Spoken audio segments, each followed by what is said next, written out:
Hello everyone, good morning. তো সকাল সকাল আমার স্নান হয়ে গেছে। এদিকে দেখো আমি আমার ঠাকুরকে সেবাও দিয়ে দিয়েছি।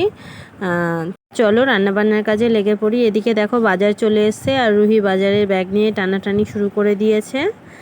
তো দেখি কি কি বাজার নিয়ে এসছে। এখানে দেখছি কাঁকরোল নিয়ে এসছে আর ঝিঙে, আর মেয়ের জন্য খেজুর নিয়ে এসছে। খেজুরটা খুব ভালো। আর রুহি দেখো এখানে খেজুরটা খাওয়ার জন্য টানাটানি করছে, কিন্তু আদেও কিন্তু সে খাবে না। একটা খেজুর আমি ওকে দিলাম খাওয়ার জন্য।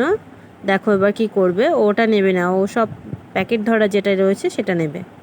ওই দেখো ফেলে দিল, ও খাবে না। এবার চলো রান্নাবান্না শুরু করে দিই। দেখো বাজার থেকে চিকেন নিয়ে এসছে, আজকে চিকেন হবে। আর সাথে কাঁকরোল নিয়ে এসছে, কাঁকরোল ভাজা হবে। এখানে আমি চিকেন রান্নার জন্য আলু কেটে নিয়েছি। পেঁয়াজ আমি চিকেনের মধ্যে গোটা গোটা পেঁয়াজ দেবো, তোমরা এরকম করে কে দাও সেটা জানিও। আর আমি চিকেনটাকে একবারে মেখে একবারে রান্না বসিয়ে দেবো। আমার কাছে বেশি সময় নেই, কারণ মেয়েটা প্রচণ্ড দুষ্টুমি করে। সেই জন্য দেখো আমি সব মশলাপাতি সব দিয়ে নিয়েছি এর মধ্যে, দিয়ে এবার এটাকে ভালো করে মেখে নেব। মেখে আমি একবারে কড়াইয়ে তেল গরম করে একবারে চিকেনটা দিয়ে দেবো।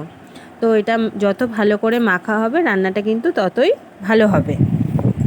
এই যে গোটা পেঁয়াজগুলো দেখছো, এগুলো কিন্তু আমি এখন দেব না, এগুলো চিকেনটা যখন ফুটে যাবে আমি তখন দেব।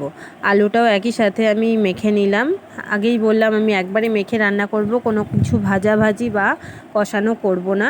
এখানে কড়াইয়ে তেল গরম করে নিয়েছি, এবার আমি চিকেনটা দিয়ে দিলাম। এবার দু একবার নেড়ে আমি জল দিয়ে দেবো।